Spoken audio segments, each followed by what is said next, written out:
দেখো আমাদের রাজ্যের রাজনীতিটা যেভাবে হিন্দু মুসলমান একটা ভাগ করে দেওয়ার চেষ্টা হয়েছে, সব হিন্দুদেরকে আমি অ্যাসিওর করছি মুসলমানদের কোনো কিছু করার অধিকার আছে কিনা সেটা আমি আগামী দিনে মমতা ব্যানার্জিকে একদম বুঝিয়ে দেবো। I am also Hindu. পুনর্জন্মে বিশ্বাস করি না, কিন্তু যদি পুনর্জন্ম বলে কিছু থেকে থাকে, আগামী 7 জন্মে যেন মমতা ব্যানার্জি হয়ে জন্মাতে না হয়। অভিষেক ব্যানার্জি নিয়ে তোমার অ্যানালাইসিস? কিছুই না। মমতা বন্দ্যোপাধ্যায়কে আমি একজন রাজনৈতিক নেত্রী মনে করি।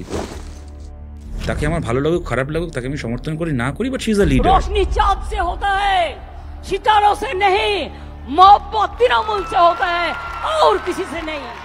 মমতা বন্দ্যোপাধ্যায়ের ব্যক্তিগত জনপ্রিয়তা কি, ওনার গ্রহণযোগ্যতা যদি কালকে চলে যায়, তৃণমূলের কারোর ক্ষমতা আছে নাকি নিজের যোগ্যতায় জিতে আসে? তৃণমূল দলটাই থাকবে না। তো অভিষেক বন্দ্যোপাধ্যায়কে নিয়ে ভেবে জীবনের 5টা মিনিট নষ্ট করবো, এটা আমার কখনো মনে হয়নি। সিপিএম এর কাছে কোনটা ইম্পর্টেন্ট, এথিক্স বেশি নাকি পলিটিক্যাল সিট বা পলিটিক্যাল প্রেজেন্স? সিপিএম একটা তথ্য এনেছিল, সেটা হচ্ছে বীজের মূল, যেটা মানুষ একেবারেই খায় না। বামপন্থীরা সবসময় মুসলিমদের ফেভারে, হিন্দুদের বিপক্ষে। What do you think about that? মানে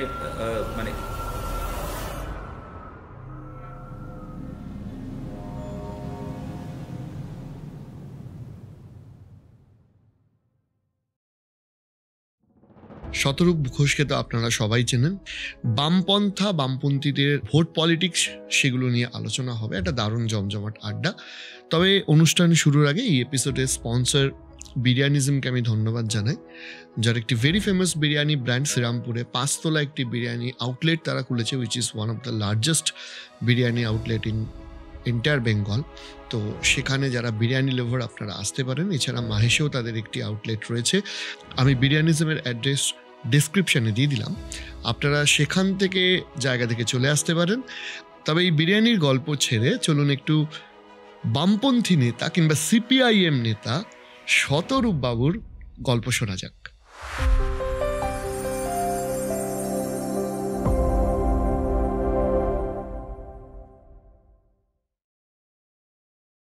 তো শতরূপদা, তোমাকে লাস্টে পাওয়া গেল আমাদের শোতে, মানে পডকাস্টে অনেকবার রিকোয়েস্ট করেছে। আমি যেখান থেকে তোমাকে দিয়ে শুরু করতে চাইবো, ফার্স্ট জিজ্ঞেস করবো তুমি কেমন আছো, তারপর আমি আসছি। ওই সবাই যেরকম আছে আমিও সেরকম আছি, আলাদা আর কি থাকবো, যেরকম থাকা যায় এই অবস্থায়। তুমি কলকাতাতে এবং ওটা বাংলা জুড়ে রাজনীতি করছো দীর্ঘদিন, ইনফ্যাক্ট বিরোধী রাজনীতি করছো। ইনফ্যাক্ট তোমার 2011 সালেই বোধহয় তুমি প্রথম ক্যান্ডিডেটও ছিলে।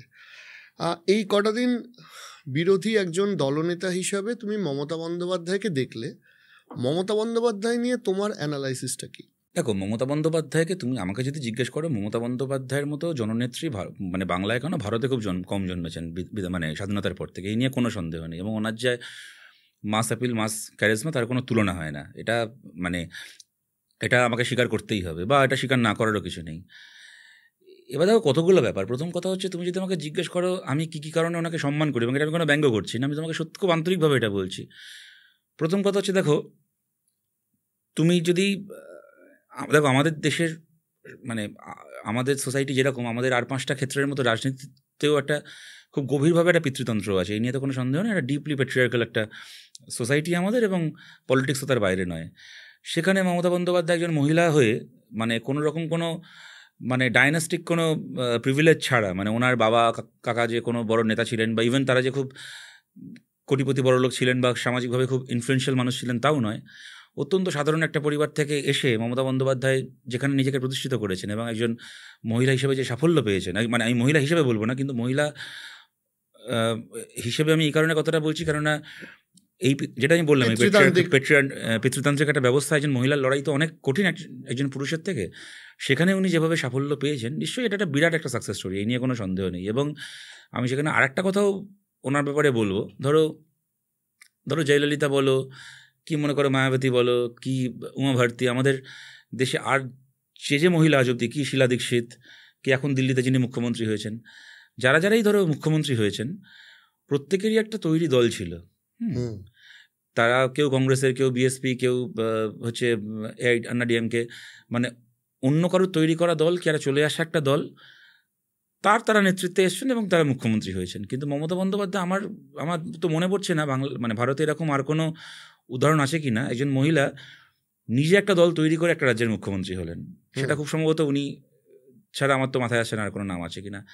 এইগুলো সবই নিঃসন্দেহে ওনার সাকসেস স্টোরি। এর বাইরে ওনার সাথে রাজনৈতিক যা বিরোধ আছে বা কিছু, আর উনি যেমনি মিথ্যে কথা বলেন এগুলো তো ঠিক আছে, এখন সেগুলো আমি এই প্রসঙ্গে আর আনছি না এগুলো। কিন্তু আমার আবার যেটা ওনার ব্যাপারে আমার যেটা মনে হয় যে আমি খুব সম্মানের সাথে যেটা বলছি যে কোনো একটা জায়গায় যেটা উনি ওনার নিজেরই লড়াইকে বা একটা সময় পর্যন্ত জীবনে পাওয়া সাফল্যগুলোকে কিছুটা নিজেই ছোট করে দিলেন। সেটা হচ্ছে, দেখো আমি যেটা বললাম যে কোনো রকম কোনো ডাইনাস্টিক প্রিভিলেজ ছাড়া উনি তো একটা দল তৈরি করলেন এবং এই রাজনীতিতে নিজেকে এই জায়গায় প্রতিষ্ঠিত করলেন।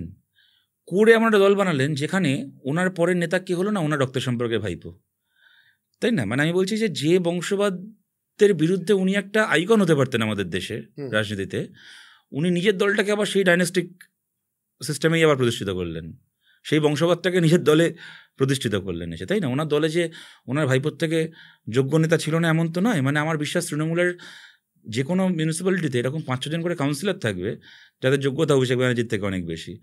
কিন্তু ওই তাদের একটাই ভুল হয়েছে, তারা মমতা ব্যানার্জির ভাইপো হয়ে জন্মাতে পারেনি, কিন্তু অভিষেক ব্যানার্জি ওনার ভাইপো, তো সেটাকে উনি প্রতিষ্ঠিত করলেন। আবার ধরো মনে করো উনি যেটা আমি বললাম যে একজন মানে উনি ওনার বাবার কেন্দ্রে লড়েছেন বা ওনার দাদার কেন্দ্রে লড়েছেন, ওনার হাজব্যান্ডের কেন্দ্রে লড়েছেন, ওনার কোনো মানে রক্তের সম্পর্কে কারোর কেন্দ্রে লড়ে আজকে এমএলএ হয়েছেন, এমপি হয়েছেন এমন নয়। হ্যাঁ, মানে নিজের জোরে যা হয়েছেন। প্রথম লোকসভা ভোটটা ঐতিহাসিক ছিল। কিন্তু উনি আমার দল তৈরি করেছেন। ওনার দলের সিস্টেমটা কি, তুমি তোমার বাড়ি যেখানে শ্রীরামপুর, গোটা বাংলাতেই দেখতে পাবে, ধরো কোনো একটা সিটে কোনো একজন তৃণমূলের কোনো একজন পুরুষ নেতা, সে কাউন্সিলর কি কিছু একটা, কি পঞ্চায়েত মেম্বার ধরো গ্রামের দিকে কিছু একটা, সেই সিটটা মহিলা রিজার্ভড হলো। সেই বুথে বা সেই ওয়ার্ডে তৃণমূল কংগ্রেসের হয়তো 15 জন ভালো মহিলা কর্মী রয়েছে, কি 20 জন 25 জন ভালো মহিলা কর্মী আছে, যারা কিনা যথেষ্ট লড়াকু, তারা সিনসিয়ারলি তৃণমূল করে, সব কিছু করে। কেমন? তো উনি সব ছেড়ে, ওনার দলের প্রার্থীটা কে হবে? যে একদিন কাউন্সিলর ছিল তার বউ প্রার্থী হবে, কি যে পঞ্চায়েত মেম্বার ছিল তার বউ প্রার্থী হবে। তুমি গোটা পশ্চিমবাংলায় দেখো, তুমি যে কোনো, তুমি আমাকে নাম বলো একটা পুরসভার, আমি তোমাকে 5টা করে উদাহরণ দিতে পারি, যে কোনো পুরসভাতে। তাই আমি বলছি যে তাহলে আপনি যে মানে পিতৃতন্ত্রের বিরুদ্ধে আপনার নিজের যে ইন্ডিভিজুয়াল যে লড়াই এবং যে সাকসেস, আমি লড়াই বলবো না, সাকসেস। উনি যে সময় কংগ্রেস করেছেন, কী সব নেতা ছিল কংগ্রেসে সেই সময়, মানে সে প্রণব মুখার্জি থেকে শুরু করে, প্রিয়রঞ্জন দাসবংশী থেকে শুরু করে, সেই সময় সুব্রত মুখার্জি থেকে শুরু করে, মানে বাঘা বাঘা নেতা একজন কংগ্রেসের। হ্যাঁ, সেই সময় সৌগত রায়রা ছিলেন, আরও মানে যারা ওই সময়কার নেতারা ছিলেন, সোমেন মিত্র, মানে এইরকম সমস্ত স্টলওয়ার্ড লিডাররা থাকতে উনি, প্রদীপ ভট্টাচার্য ছিলেন, মানস ভূঁইয়া ছিলেন, সেখানে উনি নিজেকে যে জায়গায় প্রতিষ্ঠিত করলেন, ওনার পরে ওনার দলে আর কোনো মহিলা কর্মীর তো এই সুযোগটা হলো না। মানে যে ওনারই মতো একটা সাধারণ নিম্নবিত্ত পরিবার থেকে এসে একদম ঘাম ঝরিয়ে রাজনীতি করছে, মানে সে আগে দাদার জন্য দেওয়াল লিখতে হবে, বৌদির জন্য দেওয়াল লিখতে হবে, কেননা সিটটা রিজার্ভ হয়ে গেছে, বা দাদার বদলে বৌদি দাঁড়াবে। এবং এটা কিন্তু গোটা পশ্চিমবাংলায়, মানে তোমার তুমি কি পঞ্চায়েতে বলো, কি পুরসভায় বলো, আর কি তোমার বিধানসভায় বলো, মহিলা রিজার্ভ হলো মানে সেখানে তৃণমূলের যে নেতা তার বউ দাঁড়াবে। আমি বলছি এইগুলো করে আমার কোনো একটা জায়গাতে মনে হয় যে উনি নিজের লড়াইটাকেই মিথ্যে করে দিয়েছেন। এবং এটা আমার কথা না, 3 নম্বর কথাটা জ্যোতিবাবুই বলতেন যে মমতা ব্যানার্জির সব অপরাধ আমরা ছোট করে দেখতে পারি, ক্ষমা করতে পারি, কিন্তু একটা অপরাধ আমরা কোনোদিন ক্ষমা করতে পারবো না, তা হচ্ছে বাংলার মতো একটা ধর্মনিরপেক্ষ একটা রাজ্যে উনি জোট করে প্রথম বিজেপিকে ডেকে এনেছিলেন। তুমি যেগুলো বললে সেগুলো হচ্ছে কাউন্সিলর বা পঞ্চায়েত লেভেলে এগুলো হয়, কিন্তু তৃণমূল কংগ্রেসে এরকম অনেক মন্ত্রীও রয়েছেন যারা একদম ফার্স্ট জেনারেশন, প্রথমবার পলিটিক্স করছে, তাদের পরিবারে কেউ ছিল না, তারা বর্তমানে স্টেট গভর্নমেন্টের ক্যাবিনেট মিনিস্ট্রিতে আছে, সেরকম প্রথমবার পলিটিক্স হচ্ছে কি, প্রথমবার তৃণমূল করছে, এরকম কত লোক আছে। আমি মাঝে মধ্যে বৈষ্ণব চ্যাটার্জি মাঝে মধ্যে আমাকে দেখা হলে বলে যে কিরে এরপর তো সিপিএম শূন্য হয়ে গেছে, এরপরে সিপিএম মুছে যাবে, থাকবে না। আমি বলি তো তোমার তাতে কী লাভটা হলো? সিপিএম যখন গভর্নমেন্টে ছিল তখনও কাউন্সিলর ছিল, এখন মমতা ব্যানার্জি এত বছর তুমি এখন কাউন্সিলারই আছো। আগে মমতা ব্যানার্জির ইলেকশন এজেন্ট হতো, এখন বাবুল সুপ্রির ইলেকশন এজেন্ট হয়। হ্যাঁ, তো আমি বলছি যে ধরো সারা জীবন তৃণমূল করতে দেখেছি যাদেরকে, ধরো পরে আমি তোমায় একটা বলছি, আমি যখন ছোটোবেলা স্কুলে পড়ছি তখন ধরো তৃণমূল বন্ধ ডেকেছে কোনো দিন, ঠিক আছে? তো এটাই বলছি ধরো 2000, 2001, 2002 ওই সময়। তো তৃণমূল তখন বন্ধ থাকলে একমাত্র তৃণমূলের পার্টি অফিসগুলো বন্ধ হতো, বাকি তো আর কিছু বন্ধ হতো না। তখনও আমরা জানতাম, ধরো আমাদের মানিকতলা বেলেঘাটার দিকে যারা থাকে তারা বলতো যে আমাদের ওখানে বন্ধে নাও আসতে পারি, পরেশপালের পাক্কা বাবা মা বলেছে এখানে ঝামেলা হতে পারে, হবে না। হ্যাঁ। তো আমার সাথে পরেশ পালের কোনো আলাপও নেই, আমি এটা ওনাকে আলাদা করে প্রশংসা করার জন্য বলছি না, আমি চিনি না ভদ্রলোককে, কিন্তু আমি তোমায় বলছি এটা তো খারাপ সময় তৃণমূল করেছে। হ্যাঁ, বা ধরো এরকম কত মদন মিত্রকে তো আমরা দেখেছি, আমরা আশুতোষ কলেজ ছিল বলে ওই পাড়ারই লোক দেখতাম। হ্যাঁ, এবার এরা সমস্ত রাস্তায় ফেঁপে করে ঘুরে বেড়াচ্ছে, আর আগের দিন অবধি মমতা ব্যানার্জিকে মমতাজ বেগম পিসি, হ্যাঁ, এসব থার্ড ক্লাস কথা বলে আসলো বাবুল সুপ্রিয় মন্ত্রী হয়ে, এখন তৃণমূলের মন্ত্রী। সুজিত বোস সারা জীবন শুনলাম সে নাকি কংগ্রেস, সে নাকি সল্টলেকে নাকি তৃণমূলকে মারে, তৃণমূলকে ধরে, তৃণমূলকে ভোট করতে দেয় না, বুথে বসতে দেয় না, সে এখন তৃণমূলের মন্ত্রী। অ্যাডমিনিস্ট্রেটিভ মিটিং হয় দেখে সুজিত বোস মঞ্চে বসে আছে, আর মদন মিত্রের মতো লোক সারা জীবন তৃণমূল করেছে ফ্রম ডে ওয়ান, সে নিচে বসে আছে। তো তুমি ফার্স্ট জেনারেশন মানে জীবনে প্রথম রাজনীতি করে তৃণমূলের মন্ত্রী বলছো কেন? জীবনে প্রথম তৃণমূল করে তৃণমূলের এমন একটা পার্টি, শোনো মমতা ব্যানার্জি তুমি সারা জীবন জয় মমতা করো, তোমার কোনো প্রসপেক্ট নেই, কিন্তু মমতা ব্যানার্জিকে গালাগাল দিয়ে গোষ্ঠী উদ্ধার করে তারপর তৃণমূলে যাও, তোমার মতো সম্মান কারণ নেই। হ্যাঁ, কিন্তু আমি যে প্রশ্নটায় আসছিলাম সেটা হচ্ছে যে আলটিমেটলি হোয়াট এভার এরকম লোক তো আছে, কিন্তু তৃণমূলের বক্তব্য সেটা হচ্ছে অভিষেক বন্দ্যোপাধ্যায় প্রথমে এমপি হয়েছে, তারপরে তার বিরুদ্ধে ইডি সিবিআই বিভিন্ন কেস হয়েছে, তিনি ফাইট করতে করতে নিজেকে গ্রুম করে অনেক পরিবর্তন করে আজকে এই জায়গাটা অর্জন করেছে। যদি কেউ দুর্ভাগ্য করেও একটা রাজনৈতিক পরিবারে জন্মেও যায়, যদি তার এবিলিটি থাকে, তাহলে বামপন্থীরা তাকে নিয়ে এত সমালোচনা করবে কেন? আমার অসুবিধা ছিল না যদি গ্রুম করা নিয়ে যদি বিরোধী রাজনীতি করতেন, কেমন, বা পিসি ক্ষমতায় চলে আসার পরে বুথ স্তরের কর্মী হিসেবে রাজনীতি করতেন। পিসি ক্ষমতায় আসার পরে জীবনে প্রথম রাজনীতিতে প্রবেশ হচ্ছে এমপি ক্যান্ডিডেট হয়ে, আর পিসি পুলিশ মন্ত্রী, পুলিশ নামিয়ে ভোট করে ডায়মন্ড হারবার মেরে ধরে জিতে এমপি হওয়া, ওইটাকে গ্রুম করা বলে না। কিন্তু কেউ যদি রাজনৈতিক পরিবারে জন্মায়, সে কেন রাজনীতি করতে পারবে না? তাকে নিয়ে কেন সমালোচনা হবে? আমার বক্তব্য এটা। করতেই পারে, কে বারণ করেছে? কিন্তু রাজনৈতিক পরিবারে জন্মানো আর সেই প্রিভিলেজের বসে দলের 2 নম্বর বা কার্যত দলের ডিফ্যাক্টো মালিক হয়ে যাওয়া, এটা ওদের, দেখো ওটা ওদের দলের ব্যাপার, ওরা আগায় কাটবে না ডগায় কাটবে, ওদের ছাগল ওরা বুঝবে, আমাদের তো কোনো ব্যাপার না।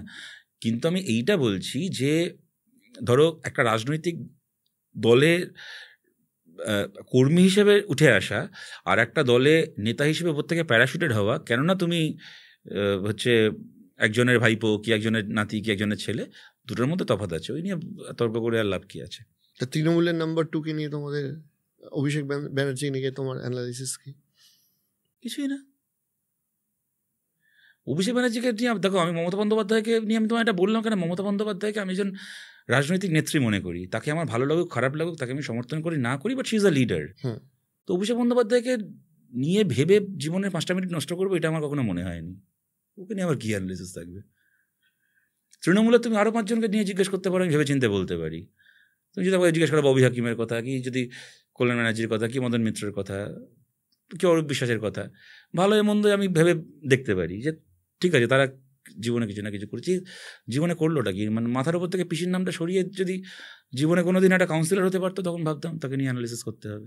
সামনে 26-এর ভোট আসছে, কি মনে হয়? কি মনে হয় কোন অর্থে, মানে ফলাফল কি হবে? ফলাফল বা overall situation right now CPIM এর? দেখো, সিপিআইএমের সিচুয়েশন খুবই কঠিন। এই নিয়ে তো আমি লুকোচুরি করার কোনো মানে হয় না। কঠিন তার এই কারণ এইটা নয় যে আমাদের ভোট বেড়েছে বা কমেছে, বা ইদানিংকালে আমরা লাস্ট কতগুলো ভোটে আমরা যতটা ভালো করবো ভেবেছিলাম অনেক ক্ষেত্রে করিনি, অনেক ক্ষেত্রে করেওছি। আবার যেমন পঞ্চায়েতে তোমার সাথে যখন এর আগেরবার কথা হয়েছিল, আমার মনে আছে কথা হয়েছিল, পঞ্চায়েতে যেরকম আমাদের ফল ভালো হয়েছিল, লোকসভায় কিছু জায়গায় আমাদের ফল আগের তুলনায় ভালো হয়েছে, বাট ওভারঅল তো যে ডিজায়ার্ড রেজাল্ট সেটা অবশ্যই হয়নি। সেইটা বড় কথা, সেটাও সমস্যা, অতটা বড় সমস্যা নয়। মূল যেটা সমস্যা বলে মনে হয় সেটা হচ্ছে, দেখো আমাদের রাজ্যের রাজনীতিটা যেভাবে হিন্দু মুসলমানে একটা ভাগ করে দেওয়ার চেষ্টা হয়েছে, এইরকম একটা সিচুয়েশানে দাঁড়িয়ে না, মানে সত্যি কথা বলতে এই পরিস্থিতিটাকে কীভাবে অ্যাড্রেস করতে হবে, এইটাও পশ্চিমবাংলার বহু বামপন্থী মানুষের এর আগে জানা ছিল না, বা অনেকেই, খালি বামপন্থী কেন বলবো, অনেক গণতান্ত্রিক মানুষ বা গণতান্ত্রিক দলেরও জানা ছিল না। কেননা সত্যি কথা এরকম তো অবস্থা এর আগে কখনো হয়নি যে একেবারে সরাসরি ধর্মের মঞ্চ থেকে ভোটের প্রচার হচ্ছে এবং ধর্মের নামে ভোটের ডাক দেওয়া হচ্ছে। কোথাও কেউ বলছে যে সব হিন্দুরা মিলে এবার আমাদেরকে ভোট দিন, না হলে পশ্চিমবাংলা মুসলমানরা দখল করে নেবে। আবার কোথাও কেউ বলছে যে বিজেপি আসলে আপনাদের কচুকাটা করবে, তাই আমি চুরি করেছি, ডাকাতি করেছি, যাই করেছি, কিন্তু সব মুসলমান আমাকে ভোট দিন, না হলে দাঙ্গায় সব মরবেন। একেবারে এরকমভাবে ধর্মের নামে ভাগ করে একদম খোলাখুলি ধর্মীয় মঞ্চ থেকে ভোট চাওয়া, এইটা তো কখনো এর আগে হয়নি। এবং সুতরাং এরকম কতগুলো পরিস্থিতি আছে যেগুলো কিনা একটু আমাদের কাছে আনফোরসিন ছিল আর কি। এখানে আমি বলছি মমতা বন্দ্যোপাধ্যায় একটা একচেটিয়া সুবিধা পাচ্ছেন, সেটা হচ্ছে এইটা। দেখো, আমাদের রাজ্যে তো প্রথম কথা হচ্ছে প্রায় 30% মুসলিম ভোট আমাদের রাজ্যে। দ্বিতীয় কথা হচ্ছে আমাদের বাঙালি সমাজের আমাদের যে সোশিও কালচারাল হিস্ট্রি, যেটা আমাদের সামাজিক যে ইতিহাস, আমাদের সাংস্কৃতিক সামাজিক ইতিহাস, সেইটার মধ্যে খুব গভীরভাবে এখানে একটা ধর্মনিরপেক্ষতা, একটা প্রোগ্রেসিভ একটা ভাবনা আমাদের মধ্যে রয়েছে। সুতরাং হিন্দু বাঙালি সমাজেরও একটা বড় অংশ তারা ধর্মনিরপেক্ষ, যারা কিনা মনে করেন যে পৃথিবী উল্টে যাক, মানে দুর্নীতি হতে পারে, কি দাদাগিরি, মস্তানি সবই খারাপ, কিন্তু সাম্প্রদায়িকতার চেয়ে খারাপ আর কিছু হতে পারে না। এবং যারা এটা মনে করেন তাদেরকে দোষও দিতে পারি না, কারণ সাম্প্রদায়িকতা একটা দেশকে, একটা সমাজকে কী করতে পারে তার যা উদাহরণ আমরা দেখেছি আমাদের চোখের সামনে, তাতে তো এটা মনে হওয়াটাই স্বাভাবিক। তো সুতরাং আমরা এই যে রবীন্দ্রনাথ, কাজী নজরুল ইসলামের যে একটা কালচার, কি রাজা রামমোহন রায় বলো, ডিরোজিও বলো, মানে যে বেঙ্গল রেনেসার যে ঐতিহ্য আমরা বহন করছি, তাতে তো বাঙালি সমাজের মধ্যে এই ব্যাপারটা রয়েছে, যেখানে যাই হয়ে যাক না কেন বিজেপিকে আসতে দেবো না, বিজেপি আসলে একটা ওই হিন্দি বেল্টের একটা কালচার আমাদের ওপর চেপে বসবে, হ্যাঁ, এই সব ব্যাপারগুলো রয়েছে। সুতরাং যখনই প্রশ্নটা হচ্ছে যে মমতা ব্যানার্জি হেরে গেলে তবে কি বিজেপি, তখনই স্রেফ বিজেপিকে ঠেকানোর জন্য একটা বাড়তি অংশের ভোট মমতা ব্যানার্জি পেয়ে যাচ্ছেন, যারা কিনা মমতা ব্যানার্জির ভোটার নয়। আজকে যদি লড়াইটা এরকম থাকতো যে তৃণমূল হারলে বাম কংগ্রেস জিতবে, তাহলে কিন্তু এই ভোটটা একচেটিয়াভাবে মমতা বন্দ্যোপাধ্যায় পেতেন না। তার সবচেয়ে বড় প্রমাণ হচ্ছে পঞ্চায়েত, যেখানে তুমি যদি জেলা ধরে ধরে, ব্লক ধরে ধরে, বুথ ধরে ধরে দেখো, তৃণমূল গোহারা হেরেছে এবং আমরা সবচেয়ে ভালো ফলাফল করেছি মুসলিম এলাকায়, কেন সেখানে বিজেপির জেতার কোনো সম্ভাবনা নেই। অতএব লোকে হাত খুলে আমাদেরকে ভোট দিয়েছেন তৃণমূলের বিরুদ্ধে। কিন্তু ঠিক 1 বছর পরে যখন আবার লোকসভার ভোট হয়েছে, তখন যখন প্রশ্ন উঠছে দেশে মোদী সরকারে আসবে কিনা, পশ্চিমবাংলায় ধরো একটা বুথে কি একটা ব্লকে হয়তো সেটা মুসলিম মেজরিটি, সে কিন্তু গোটা বিধানসভা কেন্দ্রটায় তৃণমূল হেরে গেলে বিজেপি জিতে যেতে পারে, এরকম একটা ইকুয়েশন, তখন বাধ্য হয়ে আমাকে তৃণমূলকে জেতাতে হবে। ভোট ভাগাভাগিতে যেন বিজেপি জিতে না যায়, তাই ভোটটা কনসলিডেটেড হয়ে যায় তৃণমূলের কাছে। যে কারণে মমতা বন্দ্যোপাধ্যায় খুব সচেতনভাবে মুসলিম সমাজকে পশ্চিমবাংলায় ভয় পাইয়ে রাখার রাজনীতিটা করতে পারেন, যে এনআরসি হয়ে যাবে, তোমরা আমাকে ভোট দাও, এই এসআইআর নাম বাচ্চা যে আমাকে ভোট দাও। কি হচ্ছে, ধরো দুজন পরীক্ষায় বসেছে, দুজন ছাত্র, একজন 100 নম্বরে পরীক্ষা দিচ্ছে, আর একজন 70 নম্বরে পরীক্ষায় বসেছে। 70 নম্বরে যত ভালোই করুক না কেন, ও তো 30 নম্বরে আগেই এগিয়ে আছে। হ্যাঁ, তো মমতা ব্যানার্জির সাথে বিজেপি লড়াইটা হয়ে গেছে এরকম 100 বনাম 70-এর লড়াই।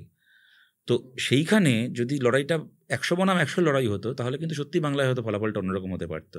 কিন্তু সেটা এখন দেখো, আবার এটাও তো ঘটনা যে একটা মাল্টিপার্টি ডেমোক্রেসিতে আমি তো কাউকে বারণ করতে পারি না ভোটে লড়তে, তার ইচ্ছে হচ্ছে লড়ছি, আমার তো কিছু করার নেই। সেখানে এটাই আমরা মানুষের কাছে এই কথাটা আরও বেশি করে জোরের সঙ্গে বলতে চাই, যে যদি আপনারা মমতা ব্যানার্জির পাল্টা আমাদেরকে সেই বিকল্পের জায়গায় আনেন, তাহলে কিন্তু ওনার সঙ্গে লড়াইটা সমানে সমানে হবে।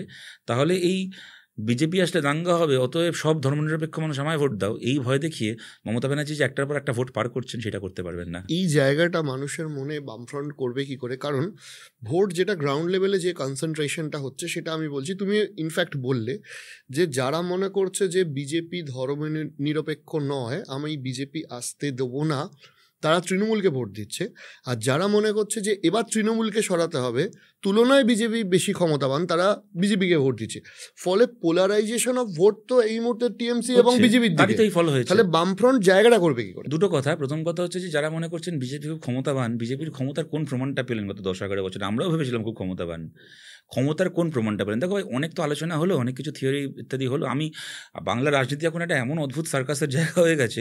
সিপিএম বলছে আমরা কি বলি যে বিজেমূল সেটিং, আচ্ছা তৃণমূল বলে হচ্ছে রামবাম এক, আর বিজেপি আবার এখন বলে ইন্ডিয়া জোট, তৃণমূলের সাথে সিপিএমের সেটিং। সবাই বলছে সবার সাথে সবার সেটিং। সেই দেখবে সেই ফেসবুকে একটা ছবি মাঝে মধ্যে ভাইরাল হয় না, যে একটা ঘরের মধ্যে 3টে স্পাইডারম্যান, তিনজনকে আঙুল দিয়ে দেখাচ্ছে। বাংলার রাজনীতিটা কিছুটা ওরকম হয়ে গেছে। হতে পারে আমরা মিথ্যে কথা বলছি, হতে পারে বিজেপি মিথ্যে কথা বলছে, হতে পারে তৃণমূল মিথ্যে বলছে, কে জানে। কিন্তু আমি ওই থিওরির মধ্যে না গিয়ে বলছি in very practical, in very real terms. বলো, আজকে যে 10-11 বছর বিজেপির যে এই একচেটিয়া ক্ষমতা, ওদের কেন্দ্রে সরকার আছে, পশ্চিমবাংলার প্রধান বিরোধী শক্তি, তৃণমূল কংগ্রেসকে ইন রিয়েল টার্মস কোন অসুবিধাটাই ফেলতে পারলো? একটা একটা একটা সরকারের, একটা বিরোধী দলের কাজ কি? সরকারকে বিপদে ফেলা। বিজেপি এই বিরোধী স্পেসে থেকে সরকারকে কোন বিপদটায় ফেলতে পারলো? মানে ওদের যদি 2-4টে লোক গ্রেপ্তারও হয়ে থাকে, সেটাও গ্রেপ্তার হয়েছে, আমরা আদালতে লড়াই করেছি, বিকাশ ভট্টাচার্য মামলা করেছেন, সিবিআই তদন্ত হয়েছে, কিছু লোক গ্রেপ্তার হয়েছে। এবার তুমি বলবে যে তাহলে সিবিআই তদন্ত হয়েছে, তোমাদের কৃতিত্ব, তাহলে যারা গ্রেপ্তার হলো না সেটা কেন তোমাদের ব্যর্থতা নয়? তাহলে বিজেপির কেন ব্যর্থতা ওটা? তো আমাদের কাছে তো সত্যি প্রশ্নের কোনো উত্তর নেই। যে ধরো একটা কোম্পানি লিপস অ্যান্ড বাউন্ডস, সেখানে চাকরি চুরির টাকা খেটেছে, প্রমাণিত। তো 2টো ডিরেক্টর সে কোম্পানির, একটা ডিরেক্টর কালীঘাটের কাকু জেল খাটলো, আর এক ডিরেক্টর অভিষেক ব্যানার্জি ঘুরে বেড়াচ্ছে। একটা কারণ থাকবে তো এটার কিছু একটা। মানে তুমি চার্জশিটে বলছো যে অভিষেক ব্যানার্জির বউয়ের, অভিষেক ব্যানার্জির শালির অ্যাকাউন্টে বিনয় মিশ্রের মারফত কয়লা পাচারের টাকা ঢুকেছে, তারা গ্রেপ্তার হচ্ছে না। হ্যাঁ, আর পাড়ার কোন কাউন্সিলরের কাছে একটা বিল্ডিং তৈরির কাটমানি গেছে, তুমি এখন তার বাড়িতে রেড করে বলছো আমি বিরাট সিবিআই হয়ে গেছি। এটা মানে এটা তো লজিক থাকবে, তারা কারণ থাকবে তো। কুন্তল শান্তনু তারা হচ্ছে তোমার টাকা চুরি করেছে, তারা চাকরি বিক্রি করেছে। তো চাকরি তারা নয়, টাকাটা তুলেছে লোকের কাছ থেকে, টাকাটা দিয়েছে তো কাউকে, তবে তো চাকরিটা হয়েছে। তারা তো আর কেউ পশ্চিমবাংলার মুখ্যমন্ত্রী নয়, তো তার বাড়িতে একবার সিবিআই যাবে না, তাকে জিজ্ঞাসা করবে না? তা আমি বলছি যে তাহলে মানে প্রত্যেকবার এই যে একটা জায়গায় গিয়ে তদন্তটা বন্ধ হয়ে যাচ্ছে, একটা তো কারণ থাকবে। এরা বলে যে প্রমাণ লোপাট হয়ে গেছে বলে কোনো তদন্ত শেষ করা যায়। প্রথম কথা হচ্ছে পশ্চিমবঙ্গের পুলিশ প্রমাণ লোপাট করবে বলেই সিবিআইকে ডাকা হয়েছে। দ্বিতীয় কথা, আচ্ছা তুমি বলো তো, আমি ধরে নিচ্ছি সব কিছুর প্রমাণ লোপাট হয়েছে, নারদার প্রমাণ লোপাট হয়েছে? নারদায় যে তৃণমূলের কিছু লোক পয়সা খাচ্ছে, তার ভিডিও একমাত্র বিজেপির ইউটিউব চ্যানেল ছাড়া তো আর কোনো জায়গা থেকে লোপাট হয়নি। বিজেপির ইউটিউব চ্যানেল থেকে লোপাট হয়েছিল এই মুকুল আর এই শঙ্কুদেব পণ্ডার, এরা শুভেন্দু অধিকারী বিজেপিতে ঢুকেছিল বলে বিজেপির ইউটিউব চ্যানেল থেকে ডিলিট হয়ে গেল ফুটেজটা।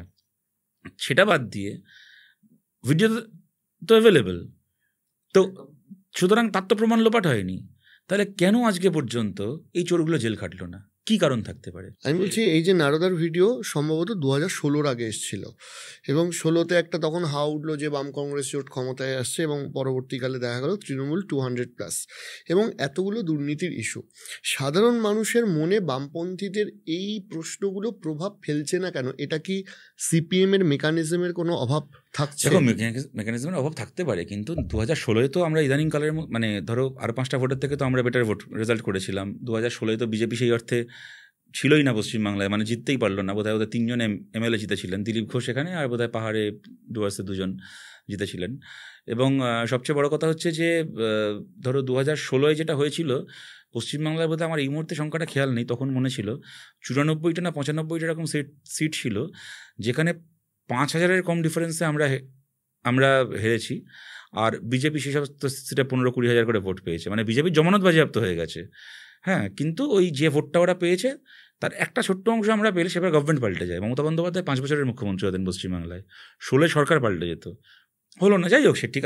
আমি দেখো, এগুলো আমি কোনোটাই কোনো অজুহাত হিসেবে বলছি না, কেননা মাল্টিপার্টি ডেমোক্রেসিতে এইগুলো সবই হওয়া সম্ভব। মানে এগুলো কোনোটাই যে খুব মানে কি বলবো, মানে বেআইনি ঘটনা ঘটেছে এমন নয়, বাট আমি বাস্তব সিনারিওটা বলছি, এটা তো হয়েছে।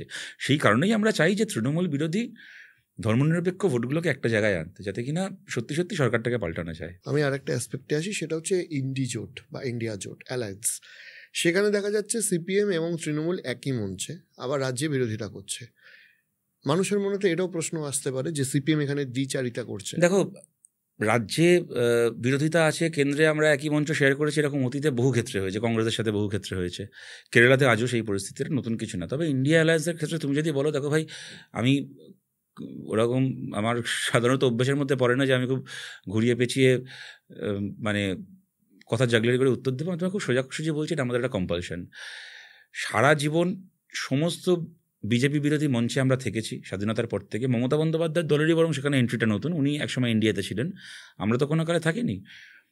চিরকাল যুগে যুগে যখন বা দশকের পর দশক যখন ভারতে বিভিন্ন সময় বিজেপির বিরুদ্ধে ঐক্যবদ্ধ হয়েছে বিভিন্ন রাজনৈতিক দল, সবসময় সেখানে বামপন্থীরা অত্যন্ত গুরুত্বপূর্ণ ভূমিকা সেখানে পালন করেছে, আমরা সেখানে আজও করছি। এবার দেখো, সত্যি কথা তোমায় বলছি, আজকে এটা তো একটা নাম্বারস গেম পলিটিক্সটা। তো একদিকে বিজেপির এতগুলো এমপি আছে, কি তাদের এই পাওয়ার রয়েছে, উল্টো দিকে কতজনকে আমরা একসঙ্গে দাঁড় করাতে পারি। সেখানে আজকে তৃণমূলের এমপি সংখ্যা আমাদের থেকে এত বেশি, আমাদের এমপি সংখ্যা ওদের থেকে এত কম।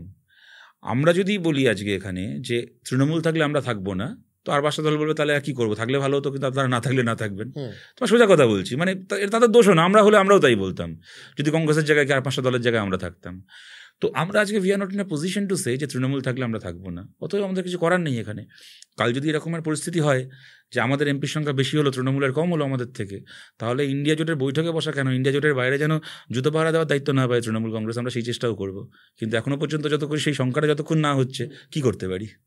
কিন্তু আর একটা বিষয় বলছি, তাহলে সিপিএম এর কাছে সব থেকে বড় বিরোধী দল বা আইডিওলজিক্যালি সবসময় বিজেপি, আমি জানি তুমি কি জিজ্ঞেস করছো, আইডিওলজিক্যালি সবসময় বিজেপি, এই নিয়ে কোনো ইয়ের কোনো প্রশ্নই নেই, কোনো সংশয়ের। কেননা ভারতের সমস্ত রাজনৈতিক দল বা শক্তি একটা জায়গায়, এবং মানে বিজেপির মতো একটা দল বা একটা শক্তি, একটা ভাবনা, একটা চিন্তা ভারতকে যা করতে পারে, সুতরাং তার সাথে অন্য কোনো দলের তুলনাই হয় না। এসব তৃণমূল কি আজকে মমতা ব্যানার্জি আছেন না আছে, কালকে থাকবেন না, থাকবেন, আমি না থাকা বলতে ওনার ফিজিক্যালি না থাকা আমি বলছি না, আমি বলছি যে ধরো মমতা বন্দ্যোপাধ্যায়ের ব্যক্তিগত জনপ্রিয়তা কি, ওনার গ্রহণযোগ্যতা যদি কালকে চলে যায়, তৃণমূলের কারোর ক্ষমতা আছে নাকি নিজের যোগ্যতায় জিতে আসে? তৃণমূল দলটাই থাকবে না। আজকে আমরা শূন্য হয়ে যাওয়ার পরে এতগুলো বছর মাথা উঁচু করে রাজনীতি করছি আমরা, বিধানসভায় শূন্য হয়ে যাওয়ার পরে মমতা বন্দ্যোপাধ্যায়ের পশ্চিমবাংলায় গভর্নমেন্ট করতে 148 জন এমএলএ লাগে। মমতা বন্দ্যোপাধ্যায়কে শূন্য হতে হবে না, যেদিন 147 হবেন, যেদিন 148 থেকে যেদিন 147 হয়ে যাবেন, তারপরে 5 মিনিট আর দলটা থাকবে না। সুতরাং কখনোই তৃণমূল আমাদের প্রধান মূল শত্রু হওয়া সম্মান অর্জন করতে পারে না। অবশ্যই স্টেট বোর্ডে আইডিওলজিক্যালি তোমরা কিভাবে যাবে? ডেফিনেটলি তোমার তো সেটা তো যে গভর্নমেন্ট আছে তার বিরুদ্ধে তাকে রিপ্লেস করে আমাদেরকে জিততে হবে, যদি আমরা জিততে চাই তবে সে তো আলাদা কথা। কিন্তু তুমি যদি আইডিওলজিক্যাল অপোনেন্ট বলো, দিস ইজ বিজেপি। হ্যাঁ অবশ্যই। সিপিএম একটা তথ্য এনেছিল, সেটা হচ্ছে বীজের মূল, যেটা মানুষ একেবারেই খায়নি। এটা এস্টাবলিশ করা গেল খায়নি। এখন তো আমি দেখছি যে বিজেপির নেতারা মানে প্রেস কনফারেন্স করে বলছে যে খোলাখুলি বলতে পারছে না, কিন্তু ইডি সিবিআই কেন ধরছে না, মূল মাথাকে এই করছে না ওই করছে না। এখন তো বিজেপি নেতাদেরকে, এমনকি শুভেন্দু অধিকারীর মতো নেতাকে প্রেস কনফারেন্স করে বলতে শুনি যে মমতা ব্যানার্জির পরিবারের কাছে এসে কেন দাঁড়িয়ে যাচ্ছে তদন্ত বারবার করে। হ্যাঁ, তুমি আমায় বলো না, আজ থেকে 3 বছর আগে 4 বছর আগে বিজেপি তৃণমূলের বোঝাপড়া আছে এই প্রশ্নে বাসে ট্রামে চায়ের দোকানে যে আলোচনা শুনতে, এখন কি সত্যি সেই স্পিরিটেই আলোচনা শোনো নাকি এখন এমনকি ওদের সমর্থকদেরও একটা বড় অংশের মধ্যে এটা আছে যে হ্যাঁ একটা কোথাও একটা বোঝাপড়া বোধহয় আছে? দেখো, প্রচলিত কথা একটা বিষয়, আর দ্বিতীয় বিষয় হচ্ছে অ্যাকচুয়াল ভোটে, মানে everything is fair in love and war, ঠিক আছে? তো একটা ভোট পলিটিক্সে এসে যদি দুটো পার্টি অ্যালায়েন্স করে, সেটা যদি বামপন্থীরা সাধারণ মানুষের কাছে বোঝাতে না পারে, আমার কোথাও গিয়ে মনে হয় সেটা বামপন্থীদেরও একটা ব্যর্থতা হিসেবে দেখা যেতে পারে। সেটা আমি অস্বীকার করছি না, সে তো ঠিকই। পশ্চিমবঙ্গে তবে অনেক সময় কি হয়, অনেক কথা হয়তো একদিনেই গ্রহণযোগ্য হয় না, কিন্তু সেটা একটা সময়ের পরে মানুষ যখন বারংবার বলা, দ্বিতীয় কথা কিছু অভিজ্ঞতার সঙ্গে যখন সেটা মিলে যায় তখন সেটা একটা গ্রহণযোগ্যতা পায়। এখানে একটা প্রশ্ন আসছে যে ধরো আজকের ডেটে যে 5% 6%-এর মধ্যে যে সিপিএম এর ভোট ঘোরাফেরা করছে, এবং এই শিফটটা হয়েছে কিন্তু 10 বছরের মধ্যে, আমরা যদি 11 থেকে 21 এই টাইম ফ্রেমটা ক্যালকুলেশন করি, তাহলে কোথাও গিয়ে যেটা তুমি বলছো 77-এর পলিটিক্স হোক বা যাই হোক না কেন, পুরনো রাজনীতির যে পরিবর্তন, যে নতুন যুগের রাজনীতি, সেইটা বুঝতে সিপিএম নেতৃত্ব ফেল করেছে। কিছুটা আমি সেটাকে অস্বীকার করবো না, কিছুটা বটেই। তো সেইটা রিকভার করার জন্য তোমরা কি ভাবছো? তুমি আমাকে যদি বলো, প্রথম কথা হচ্ছে যে আমাদের পার্টির মানে বই খাতা পত্র পত্রিকা থেকে শুরু করে সাধারণভাবে পাবলিক ইন্টারাকশনের যে অভ্যেস, সব কিছুর মধ্যে মিলেনিয়ালদেরকে, জেনজিদেরকে আরও বেশি করে অ্যাড্রেস করার মতো ভাষা এবং কন্টেন্ট দুটোই যাতে আরও বেশি করে আমরা মানে সেই ব্যাপারটাতে আমরা নিজেদেরকে আরও সমকালীন করতে পারি, তার চেষ্টা সর্বস্তরেই আমাদের পার্টির নেতারা অত্যন্ত সৎভাবে করেছেন, পার্টির নেতাকর্মী সংগঠক সবাই।